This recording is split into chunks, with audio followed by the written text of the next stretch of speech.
Hey everyone, Shabby Gamer here, and welcome to our next episode of the SWE Universe Mode. I think I may have accidentally cut out the fireworks. I'm not having a very good day today, I'm really not. Let's get into tonight's show. Luckily for me though, we have got a great card lined up for you, so hopefully you can forget about me forgetting to press the record button earlier on. We're going to start things off with Haku Vs Sabu in an Extreme Rules match. And here we go. Should be an interesting one this. Two hardcore guys. Of course, Haku, someone who's been really going for that hardcore championship, and he has got an opportunity at that hardcore championship coming up in the very near future as well. But tonight he's up against Sabu, one of the top hardcore wrestlers we have here as well on Throwdown. That's been a pretty good match actually. I'm looking forward to this one. I've had a couple of dark matches here this evening already. Papa Shango defeated Ricochet one-on-one. And a big one here, Dean Ambrose defeated Scott Hall one-on-one as well. So that's a good set of points there for Ambrose. Of course, it's not a lot because it was a dark match. Both guys who won the matches only get 3 points each. But the losers still lose 5 points. So, pretty interesting there, actually. Pretty damn interesting. Tonight we've got lined up for you after this one. Rusev takes on Baron Corbin. We've got Dana Brooke versus Nia Jax. And a massive 2 matches towards the end of the card. Tetsuya Naito takes on CM Punk. And then, of course, our main event, which we offered last week, Bret Hart and a partner of his choice, which is going to be Owen Hart, takes on the team of Samoa Joe and Roman Reigns. Here comes Sabu. Pretty chunky lips going on there. I don't know what's happened to Sabu. Bit of a weird looking... I think he's alright once he gets in the ring, but he just had really massive lips there for a second. But he looks alright now. Bit odd, wasn't it? Of course, the King of the Cruiserweight tournament is due to finish tomorrow. Right? Yeah, finishes tomorrow. We're going to have a full 7-match card for you tomorrow then for the King of the Cruiserweights. We're going to see some absolute top level action. Of course, the main event of that one is going to be Will Ospreay versus Kalisto versus P.T. Williams in the triple threat match to crown the first ever King of the Cruiserweights. Also, we are going to see Sin Cara defending his Cruiserweight Championship from Octane against Kushida. We've also got some other big matches for you as well. Juventud Guerrero has been forced to put his place on the Octane roster on the line in an open challenge as well. So wait and see what happens on that one. So this, of course, Extreme Rules. No disqualifications, no countouts. Pinfalls and submissions count anywhere. No, they don't. Pinfalls and submissions only count inside the ring, don't they? Yes. I got that wrong, didn't I?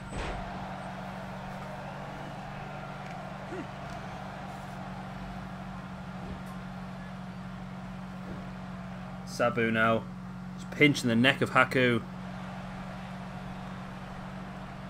Brings Haku back up to a seated base now into the shoulder.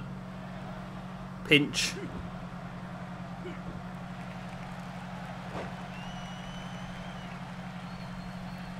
Sabu now dropping a boot right in the back of the elbow of Haku as well.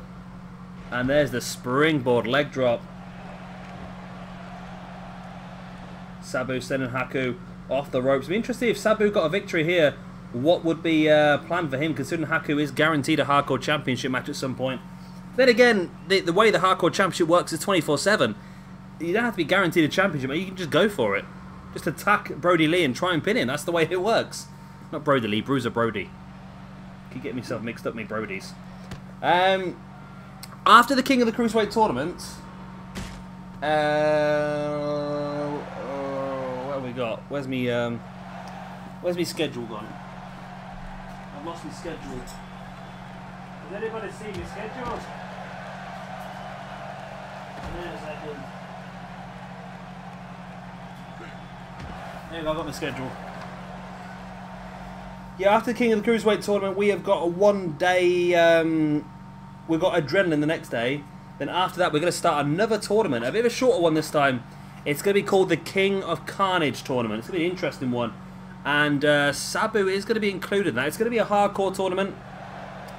And it's going to be an interesting one. It might look a bit odd from the offset, but I think you're going to like it in the long run. I'm promising by the end of it, you are going to like it. That is my promise to you. It is going to be good. You will like it. As this match now continuing up the ramp, of course, no countouts, no disqualifications. This match can go as far as it wants up the ramp, but of course it has to finish inside the ring. Haku there running straight. I think he tripped over the sledgehammer and ended up crashing straight into the ringside of Sabu. Now continuing the assault. There's the elbow to the head of Haku. Now drops a leg drop on Haku as well. Sabu slides back into the ring. Dropping a boot right in the back. Now heading up top. Sabu, lovely Houston hangover there. The front flip leg drop. But Haku back up, fighting back with the scoop slam. Now dropping a headbutt right in the face of Sabu. And pinching that shoulder blade now as well. So of course an important one here in the hardcore division. I think we're also going to do a strong style tournament at some point as well. That is going to happen. The King of Strong Style tournament will happen. We've got quite a few tournaments lined up there coming forward for you. It's something I like the idea of just having that little extra thing going on. Gut wrench suplex there by Haku, now bringing Sabu back up to his feet. Hoist him up. There's the pile driver. Sabu drived neck first, or head first, into the mat, just compressing the spine. But Haku not looking to finish the match off, he's looking to continue the assault.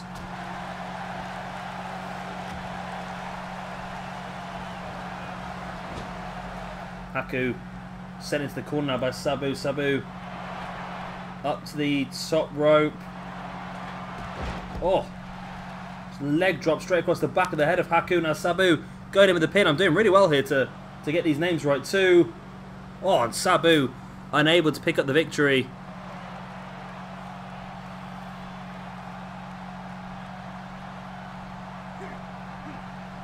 Sabu continuing the assault, elbow right to the chest of Haku. There's a pin once again.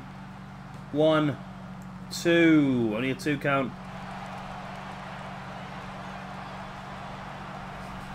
Sabu can't believe it. He thought he's had the match won here on several occasions. Now it looks like he's going to look for a little friend underneath the ring. What is he going to dig out?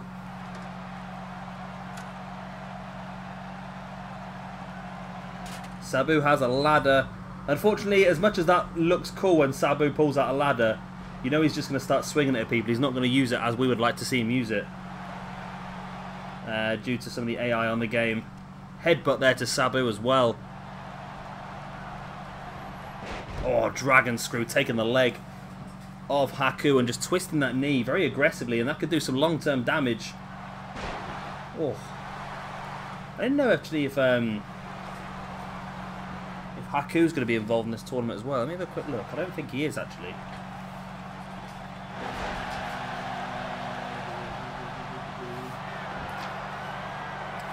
No, Haku is not involved in this. It's going to be an interesting tournament actually. Terry Funk, Cactus Jack are in there. Milne Huertas, Chris Hero, Pentagon, Raven, Bray Wyatt, Dean Ambrose, Jay Briscoe, Bully Ray, RVD, Jerry Lynn, Rhino, Pentagon Jr. It's going to be a really good little extra tournament to happen, the King of Carnage. Haku now taking Sabu up and takes him down, superplex. I think I just saw Haku's been busted open. I didn't notice that at the time. Haku once again taking Sabu up. Looking at that pile driver and hits it, and the blood now streaming from the face of Sabu as well as Haku. There's the pin. 1, 2. Only a 2. I'd already picked my pen up to mark it off as well.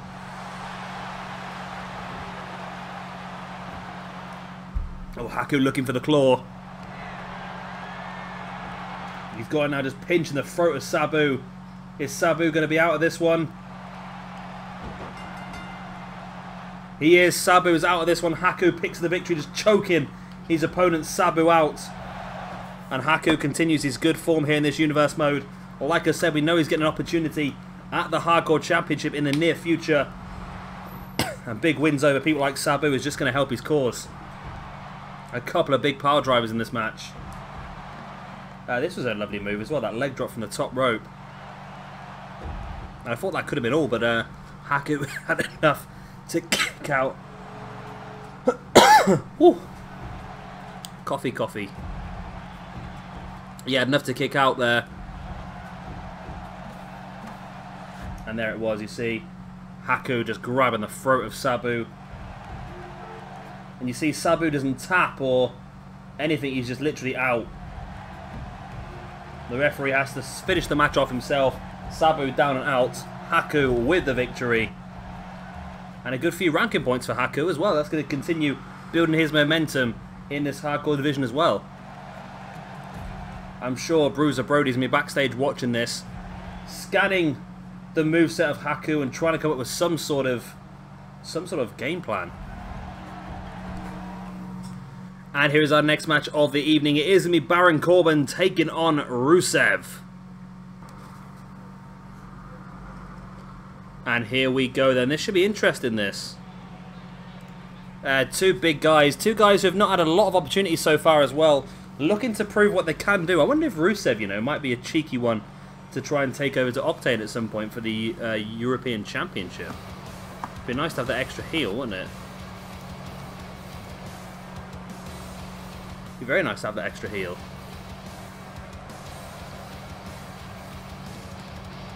But it's been an interesting match. I think Baron Corbin suits his Throwdown roster really well. I think matches against the likes of Braun Strowman, Kane, The Undertaker, Psycho Sid, Kevin Nash, all these big guys. We've got some like super heavyweight thing going here in Throwdown. And the battle of the big men. Be pretty good.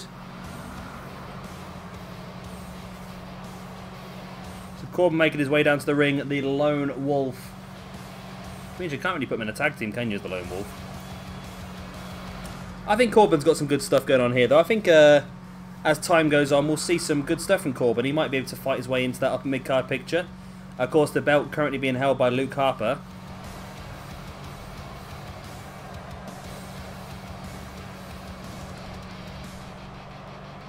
Harper will be defending that United States Championship in a couple of weeks' time at our next pay-per-view, Empire Strikes Back, when he defends it against Samoa Joe. And of course, you already know, as I announced last week, Zack Sabre Jr. will be defending his Throwdown Championship against Roman Reigns in a steel cage match, so that we don't get any interference from Samoa Joe. It looks like Roman Reigns and Joe have come up with some sort of cooperation between the two of them, and it's an interesting concept, but I'm not happy, and I don't really want that to affect our championship picture. Plus, I know what a lot of you people out there would say if Roman Reigns defeated Zack Sabre Jr. inside that steel cage, so I'm hoping that that doesn't happen.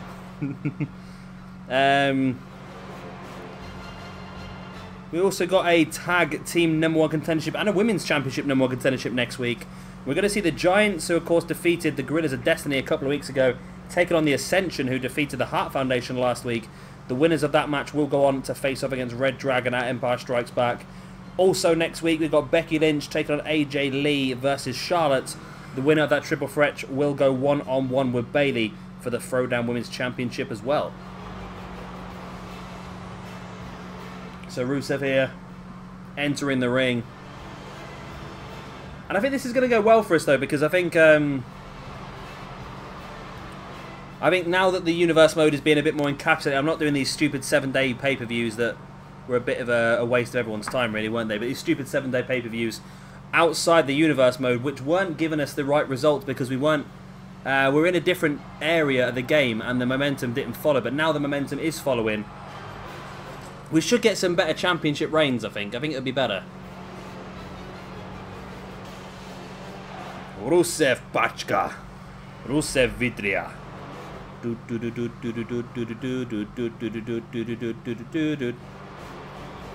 Yep. My best impression of Rusev's entrance there. I apologise. So Baron Corbin versus Rusev. The Japanese referee rings the bell and we are underway. Both these guys desperate to get some ranking points here. Of course, the ranking system will be updated by now, hopefully.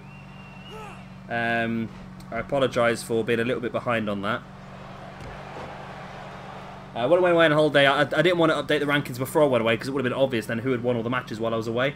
So I'm going to have to do it when I get back, and I would have done it by the time this has been uploaded, but not by the time I've recorded this, because I'm trying to get ahead of myself again, because I found just being ahead of myself was so much easier to get everything done on time. And then everything does get uploaded set times every day, which is good. It's better for you guys. You know there's always a video live at 7 PM in the English time. Greenwich Mean Time, whatever that gets across to you. But now I'm getting on top of things again. And Final Fantasy 12 comes out. Well, it's already out, Final Fantasy, so there should be 5 episodes uploaded on my channel already, but I don't get it till Tuesday. I don't get it for another 2 days, sorry, from when I'm recording this. So I'm trying to just get ahead of myself. I'm losing myself here. I'm getting confused. Corbin now bringing Rusev back up to his feet. Main reason I want to get ahead of myself is there's something big coming. There's something big that's going to happen. Probably next weekend it's going to come into effect, but it's definitely worth keeping an eye on. It's going to be big. It's going to be really interesting, and it's going to change the landscape of SWE, and I really want to get to that point because it's going to take me a good few days to set up what the changes are going to be. We've already seen quite a few changes over on Mayhem, of course. They've made quite a few trades, and that has affected the other rosters as well. Not really Throwdown at all. Throwdown has not done any trades at all so far. But there is some big stuff happening with Throwdown over the next few weeks, which I'm hoping is going to be good. I'm hoping it's going to be good. There's a pin there by Rusev. Only a 1 count. Baron Corbin catching Rusev belly to belly suplex. And now Corbin on the back of Rusev, just yanking back at his face now. Rusev fighting free, taking Corbin up and stamping on the back of the knee as well. Rusev brings Corbin back up and double axe handle to the back. And a boot to the back of the head as well by Rusev. Rusev getting taken down there by Corbin. There's the pin. Only a 1 count. Corbin stamping on the back of the head of Rusev. Brings him back up. No, Rusev tripping Baron Corbin over. And a big elbow. And another big elbow. And a third big elbow. And that's a clever move, that. Doing the elbows to the trapezius there of Baron Corbin. It's going to put the shoulders there in pain, which is definitely going to help Rusev out should he want to go for the camel clutch submission, of course, the accolade, as it's more commonly known. Rusev now snapmare, taking Corbin down.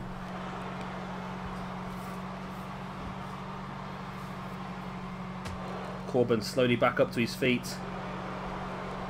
Surprised none of these guys have gone for a big finisher yet. Corbin locking Rusev in. Big boot to the gut and Rusev drops. See, that's why I don't like having the window open when I record. I live in an area where there are a lot of motorbikes in the Midlands of the UK. A lot of motorbikes. And motorbikes are generally a lot louder than what they need to be. But I can't not have the window open, it's just too hot. There's the deep 6 there by Rusev. By Corbin, should I say, on Rusev. And the pin, it's only enough for a 2. But after hitting that deep 6, I think Corbin might have the answer. I actually quite like Corbin. And I'm not surprised at all that he won the Money in the Bank. I think it was the perfect person to do so. Rusev back up on his feet and Corbin catches him. End of days. There's the pin. 1, 2. No, only a 2 count. Only a 2 count. I like the idea of Rusev moving to Octane, actually. I might have to see if Octane's got anybody I'm willing to trade over to Throwdown. Of course, it would have to be mutually beneficial for both brands to do so. Rusev. Rusev now bringing Corbin back up. There's the big Alabama slam. Dropping a boot now into the chest of Corbin as well. There's the pin. 1, 2. Oh, I thought that was almost it. Bit surprised there. I just thought that Corbin was in dominant position this match. All of a sudden, Rusev almost stole the victory. Rusev now locking in the accolade on Baron Corbin. Is it going to be enough to make Corbin tap? He does. Baron Corbin tacks out to Rusev's accolade. That's a big win there for Rusev. That is a very big win for Rusev, and he's going to get himself the nice ranking points that he wants as well. Ooh, interesting. Interesting, my dear. So Rusev gets the points. I'm now just looking at the Octane roster to see if there is anyone that would work quite nicely here on Throwdown. Yeah. There's Del Rio. I don't think Del Rio would work well on this roster, but I don't think he works well on Octane either. Sheamus? No, I think I'll keep Sheamus and Cesaro because they're both European. Oh, I don't know about this. Maybe a tag team? I'm going to have to think of a Diamond Dallas Page. Diamond Dallas Page isn't a bad shout. I think DDP might suit this roster a bit more. That's not a bad shout. I might have to have a look at that. Potential DDP for Rusev trade. DDP to Throwdown, Rusev to Octane. That could be mutually beneficial for both brands. Yeah, it's not a bad match actually. Not a bad trade. But of course, trades can only be made after a pay-per-view for a brand, or if special dispensation is made because there's a big change in the universe. And our next match of the evening, a bit of women's action as Dana Brooke takes on Nia Jax. That was a quick loading screen. Not very often we get there, is it? It's really weird. This I'm looking at. I've got because I've got a sore lip. I mentioned in the last few videos. I've got sunburn and was on holiday in my lips and they're all blistered up now. I've got to drink out of straws at the moment, and I've got an empty cup with a straw in it on my desk. On the other side of the room, I've got my fan, and it really freaked me out because I put the fan on about half an hour ago, and then just at the corner of my eye, I sort of started seeing the straw like moving really weirdly in the cup, and I couldn't figure out what was going on. Then eventually, obviously, it hit me that the fan is causing the cup to move. I know that. I know it's causing the straw to move, should I say? I know that. But yeah, this is what I started off, and it just really freaked me out for a second. I didn't know what I was looking at. Because I'm pretty sure there's a ghost in my flat as it is anyway. I've got no doubt in the fact there's a ghost in my flat. Oh. For some reason one of my videos just started on my laptop. That's weird.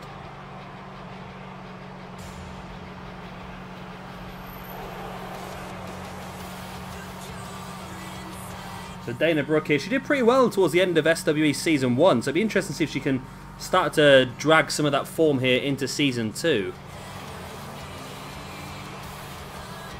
And a win against Nia Jax would be a massive start, but I think Nia Jax could be a step too far maybe. Nia Jax is a big, effective force here in SWE. Somebody who I think will probably end up in the Throwdown Championship picture very shortly. But we have to see, wait to see what happens here, I suppose. We'll have to wait and see what happens here. Nia Jax, of course, is a dominant force, but is beatable. We've seen people before beat her. Bayley's beaten her, Asuka's beaten her. So she's not unbeatable by any stretch of the imagination.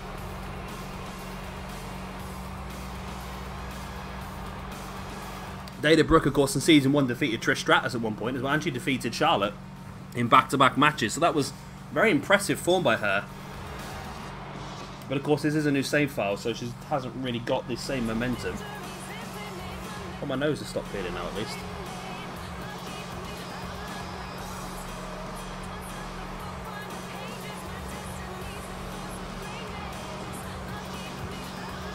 So Nia Jax and Dana Brooke in the ring.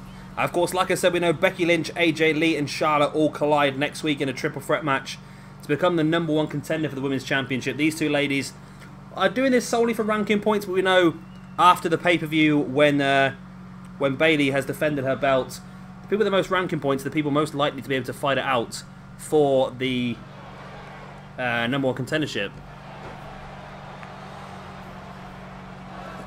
Dana Brooke already taking Nia Jax down now, just taking a few seconds, taunting away. Russian leg sweep there by Nia Jax on Dana Brooke as well. And now Nia Jax slowly taking control of this match. She, of course, is the bigger, stronger version. And I wonder, I might do that actually. So I'm just thinking, one thing that I think they might have fixed this now in 2K18 because I've heard that they're gonna re-allow intergender matches, which I think is a good start. I mean that is good because I've mentioned this before, haven't I? And it's a tricky situation I think for Ukes and 2K to make this decision, and WWE, because on one hand you don't want to be able to have a man attacking a woman because of domestic violence and so forth, and promoting violence from men to women, that sort of stuff. But in the other hand, in wrestling, you don't want to segregate the two, because that just it's not good, I don't think, when you segregate the two. And there are plenty of women out there who are more than capable of defeating the men. For example, James Ellsworth, I'm pretty sure can get out wrestled by every single female on SmackDown. And I would be interested in seeing the likes of Nia Jax going up against some of the men, because I think she's very much got the she's got the build to be quite effective, a bit like Awesome Kong, where she had a lot of strength behind her and she was very effective against some of the men. And you just got to look at people like Candice LeRae, Sexy Star, Ivelisse, going to other companies around the world. In Lucha Underground, women wrestling the men is quite a common thing. So I'm hoping, because they've done that, they're also now going to allow mixed gender stables, because of course we've got this whole Samoa Joe Roman Reigns alliance thing going on at the moment, and it makes you wonder that would Nia Jax be another person we could add to that stable. Of course, Nia Jax,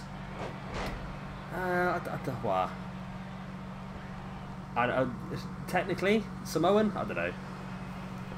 Without going through the family trees and that, because of the way WWE works with making up some of the where people are from, like Kofi Kingston being Ghana, West Africa, and this sort of stuff, then it's a bit more difficult to figure out sometimes where people are from. But I'm pretty sure Nia Jax is The Rock's cousin, and The Rock is classed as Samoan, isn't he?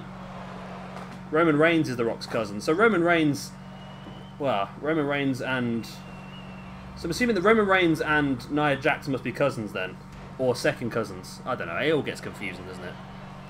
I've been involved in trying to figure this family out in the past, and it never ends up very well for me. I always end up getting confused and it just goes a bit of a mess, but there you go. There's a pin there by Nia Jax. Only a 1 count on Dana Brooke. Nia now bringing Dana back up big, knee to the face.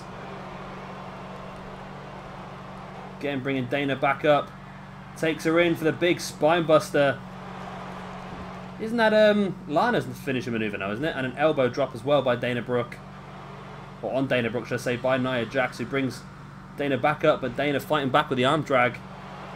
Or a hip toss. Must have been playing possum, but Nia doing the same thing.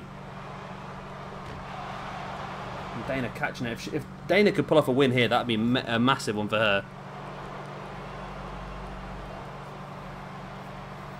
Big Samoan drop there by Nia Jax. Samoan drop is generally the prequel to the end. Oh, just dropping her body weight across the chest of Dana Brooke now as well. And again, the big leg drop. There's the pin. 1, 2, and 3. And Nia Jax very effective here and getting the victory over Dana Brooke. And getting herself 5 nice, lovely ranking points in the process as well.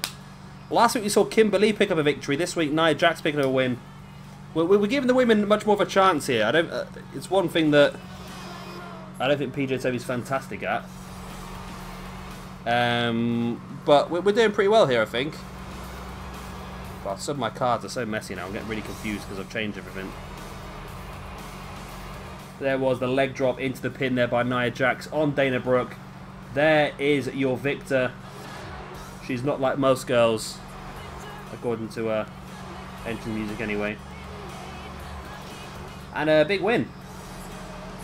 Big win. And we got 2 massive matches now coming up for you. Yeah, I'm so excited to see CM Punk taking on Tetsuya Naito. That's going to be a big one, that is. And that's coming up right now.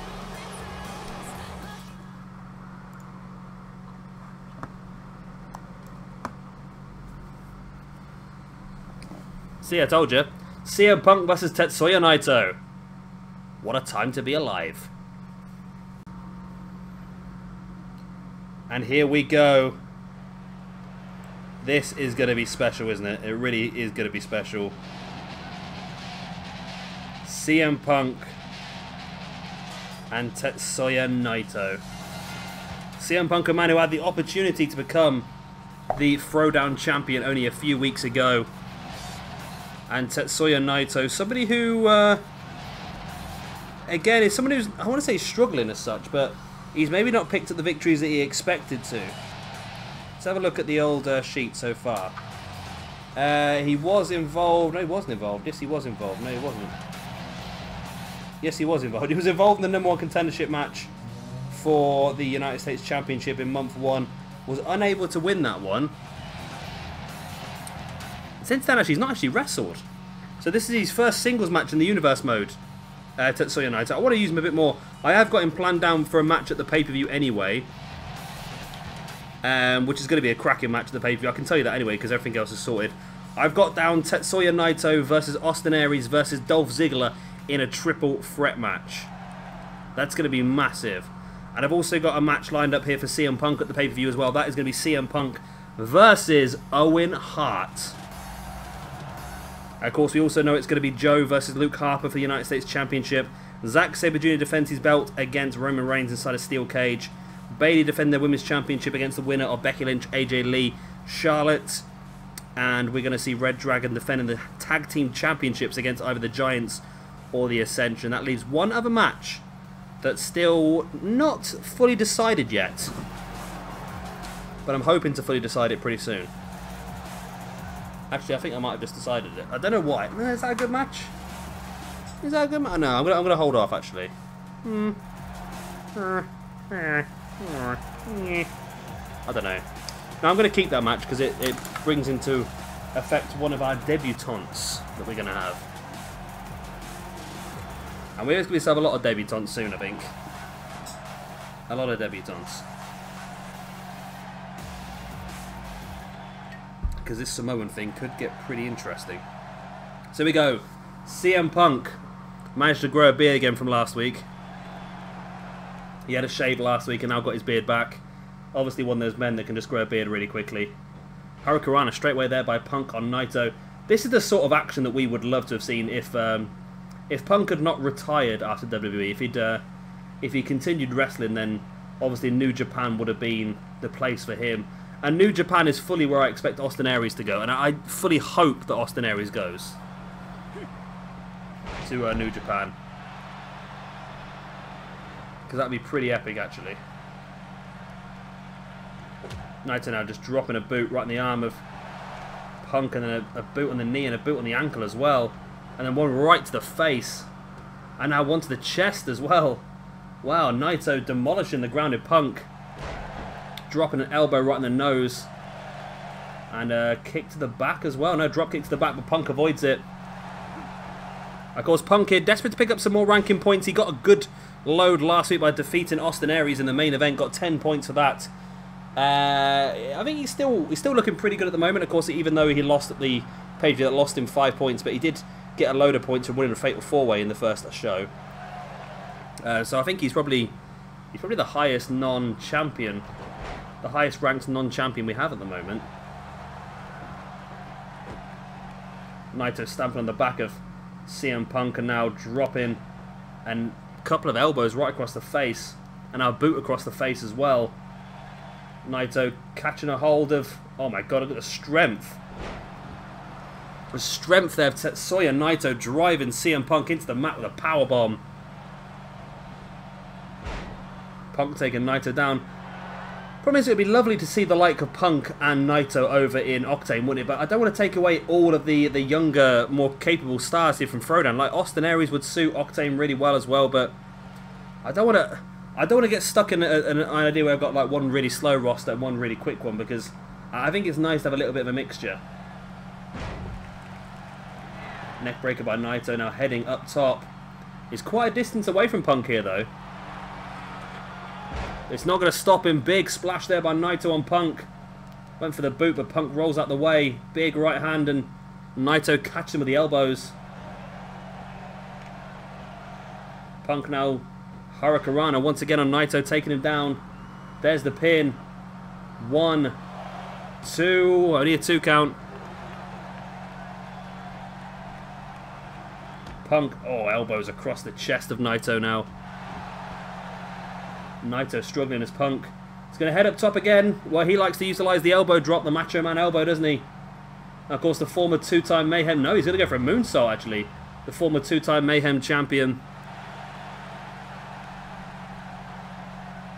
And an over-the-top cutter as well. Next week's going to be a bit more of a slower episode, actually. Looking at the matches we've got lined up for you next week. Our main event is going to be The Undertaker taking on Goldberg. We've also got Kane versus Braun Strowman, Psycho Sid versus Kevin Nash. And of course, those 2 matches we've already discussed, the women's #1 contendership, Becky Lynch, AJ Lee and Charlotte.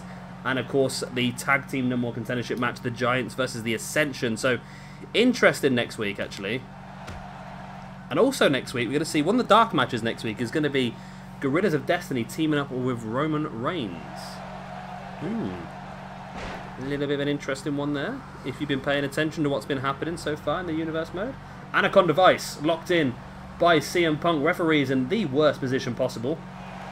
But is Punk going to be able to make Tetsuya Naito tap here to the Anaconda Vice?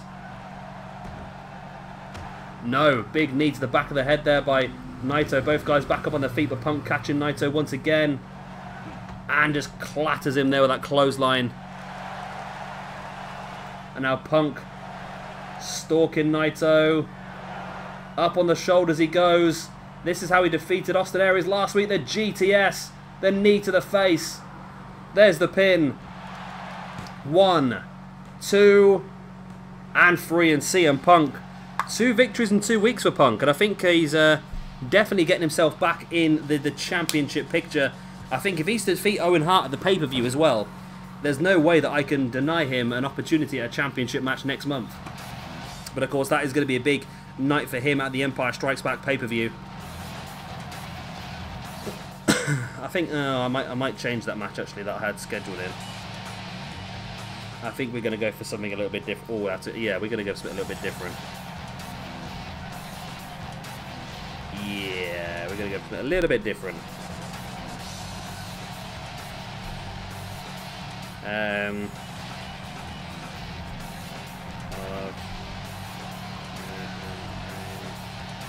Oh, that's good. I like that. I've just had a bit of a brainwave. I like it. I like it a lot. So, of course, that is another good win for CM Punk. That's 15 points he's gained across 2 weeks. That's a hell of a gain that not many of the guys in this Universe Mode have been able to pull off. So he's doing very, very well. And he's in a very good position. But not only that, winning 2 matches in a row, of course, gives you the momentum. So it's going to become even more difficult for other people to beat. Now, it's main event time. And here is that main event. As we said, it is Bret Hart looking to get some retribution, where he teams up with his partner and, of course, his brother Owen Hart to take on the team of Samoa Joe and Roman Reigns. And here we go then. This will be a good one, this. Bret Hart looking to get some retribution. Oh, hang on a minute. Why is he not a... Where's Owen? Owen, where are you?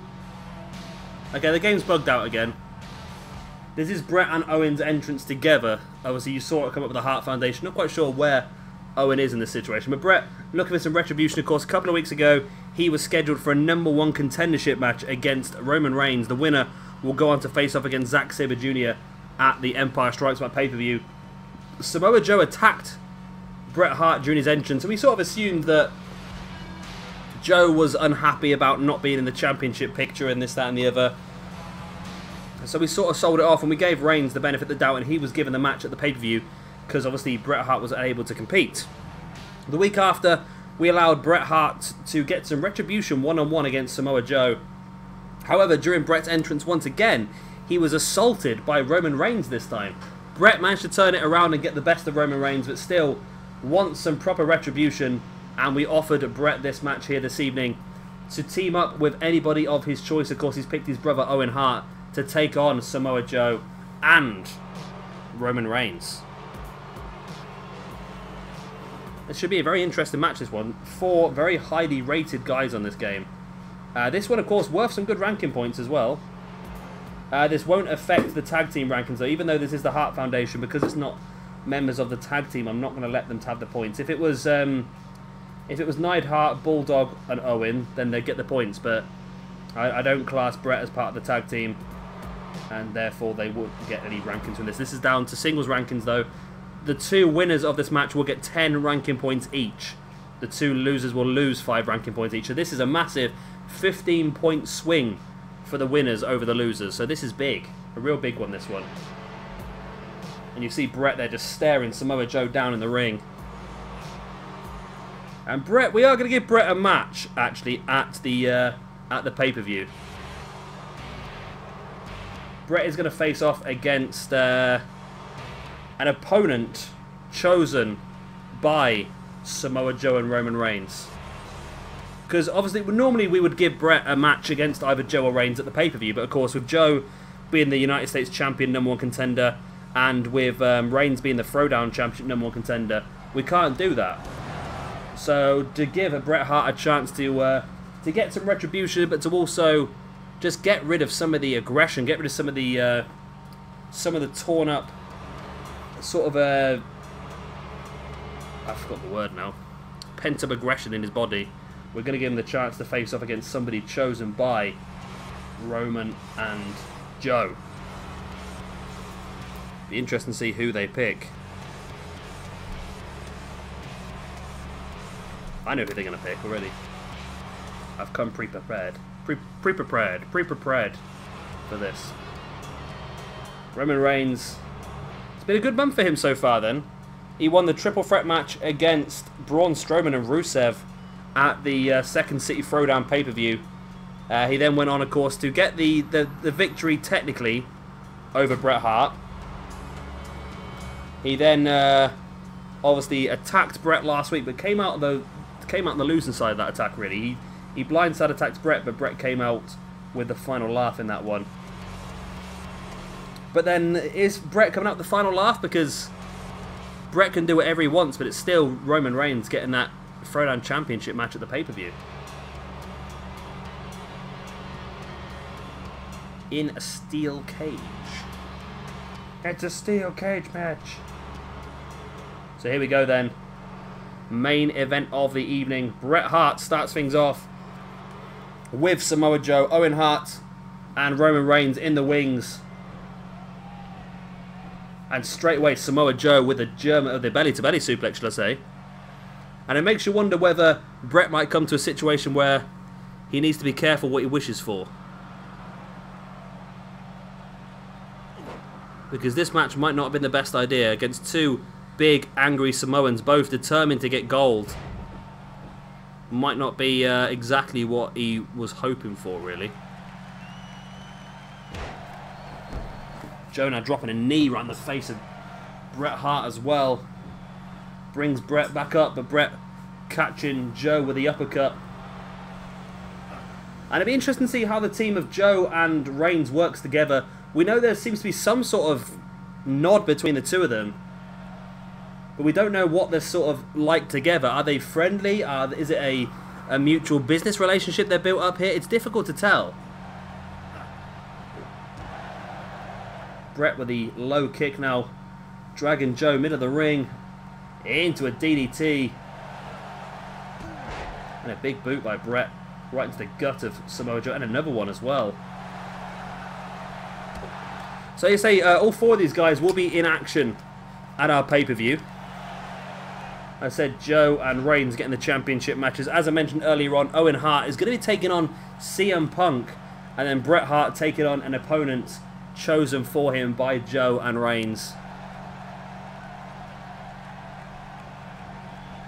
Joe sending Bret into the corner, and there is good teamwork here. Seems to be good teamwork, and Owen comes in the ring. They get a bit of a cheap shot on Roman Reigns, and another one there as well. And Reigns is a little bit shaken here, and that gives Bret the opportunity to turn things around himself. Sends in Reigns into the corner. Both guys just run straight into each other, trying to shoulder block each other. Reigns hoisting Bret up top. Into the Tree of Woe. And I just forcing a foot right into the face of Bret Hart.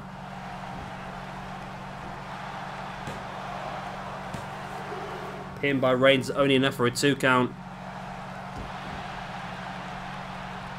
I like these good little main events, the tag team main events. I think they're nice for a weekly show. At the moment, Owen Hart not even a chance to get in the ring yet, as both Joe and Reigns have done a very good job of isolating Bret, but now Bret does come along and does tag in Owen Hart. Owen not really involved in this feud at all, but of course the enemy of his brother is bound to be his enemy as well. Not only that, but obviously Owen must know from a personal standpoint, getting involved with some of the guys in this match is definitely a good situation for him, because he knows that a victory against one of these two guys would force himself into that championship picture. Like I said, Roman Reigns going for the Throwdown Championship, and of course we have Joe going for the United States Championship. So a win for either, a win over either for Owen would definitely help him out. And of course them 10 ranking points would be fantastic as well. If he got 10 ranking points here, and if he could defeat CM Punk at the pay-per-view as well, he would be in a big old chunk of points then, wouldn't he? Big old chunk of points. Owen Hart there dragging Roman Reigns through, but Roman catching Owen Hart in that sit-out front slam. It would be so good if 6-man tag worked on this game, wouldn't it? We are going to trial a 6-man tag. I have mentioned already at the Octane pay-per-view we are going to see one. Well, I'll see one. You'll only see it if it works.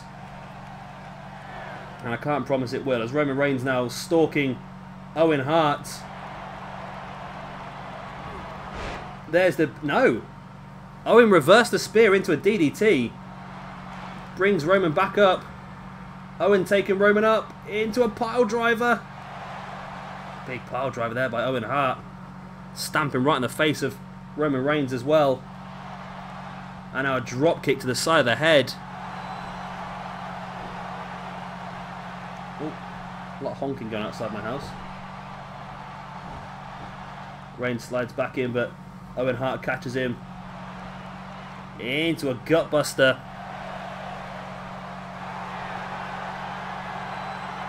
And now Owen looking to turn Reigns over in a sharpshooter. Sharpshooter, of course, the submission maneuver made famous by himself and his brother. And this is a situation here for Roman Reigns where he might look at this and think, I might need to live to fight another day in this situation. But he does break free. Makes you wonder whether he'd ever considered sort of tapping out there thinking, I've got a championship match in a couple of weeks' time. Do I want to risk picking up an injury? See, there is a little bit of animosity here between Joe and Reigns. Joe dropping off the apron there, not wanting the tag at this point in time. And that's a bit of an interesting situation. Joe is now back up on the apron. Now he can see that Reigns has full control of his opponent. Now Joe is interested in coming in the ring. And Joe does make the tag. Joe wants to pick the time and the place that he's in the ring. It's going to be an interesting match for Luke Harper as well. Of course, Luke Harper won the United States Championship away from Austin Aries at the Second City Throwdown pay-per-view. Samoa Joe, big kick to the gut of Owen Hart. Now bringing Owen back up. Kicks in the face. Now just signaling the end is near. Joe brings Owen back up. Hooks it. Exploder suplex. Owen now shoulder block, taking Joe down. There's the tag. In comes Bret Hart once again. Bret now, ooh, just tying Joe up in a knot here. And Bret could be malicious here. Like I said about injuries, if Bret can cause a bit of pain to a body part, then he knows that either Joe or Reigns is going to have to take that injury in to their big championship matches. And for a start, we all know that if you go into a match with an injury against Zack Sabre Jr., you were in serious trouble. Zack is a demon. I'm so glad that Zack's the champion. I really am. Of course, he's the champion because he won the King of Gladiators tournament in Season 1. So I'm going to have to mark that down on our history, aren't I? Joe crushing Bret in the corner and then that big kick to the side of the head. Joe continues the assault. So what, I've just had a picture of Leo Rush pop up on my Twitter, and it makes me realise how good our core is for him. Bret kicks out after a 2. As Joe continues the assault right to the chest of Bret Hart. Joe brings Bret back up to his feet. And Joe taking Bret down, rolls him up. 1, 2, and 3. And Joe and Roman Reigns have done it here. They've defeated Bret Hart and Owen Hart, and the points are firmly going towards the Samoans. What a great match that was, actually. It was a pretty good little match. Joe and Roman worked together pretty well. There was that one little moment where Joe refused to come in the ring at that point in time, but it didn't last very long. Just wanted to make sure that Reigns had the situation in hand before he did come in. And when Joe did come in, he managed to finish off Bret Hart quite nicely. And of course, Bret had been taken down by that. I think that that splash in the corner followed up by the kick by Samoa Joe and Bret Hart. I think that was one of the things that really brought this match to an end. There's a pile driver there by Owen on Roman. That was a big situation. Now this here is the quick roll up, and Joe used his entire body weight here. You saw Roman come straight across to block off Owen, and did take him off until he magically turned back up on the apron there. But there we go, victory for Samoa Joe and Roman Reigns. And there we see the handshake. We knew there was something going on here between these two. There is an alliance being formed, a Samoan power trip in sorts. And this could be the start of something pretty dangerous for the rest of the roster here. These two guys could both walk out of the Empire Strikes Back holding gold. Wow, what a win. So guys, that's the end of this episode of Throwdown. I hope you have enjoyed it. Of course, if you have, then do hit the like button and of course subscribe for a lot more as well. I've been Shabby Gamer, thank you very much for watching. And of course, don't forget to watch the King of the Cruiserweights final tomorrow. We're going to crown the King of the Cruiserweights, and potentially we have a Cruiserweight Championship match and a new person join the roster, who knows. I've been Shabby Gamer, thank you very much for watching, and I'll see you all soon. Bye.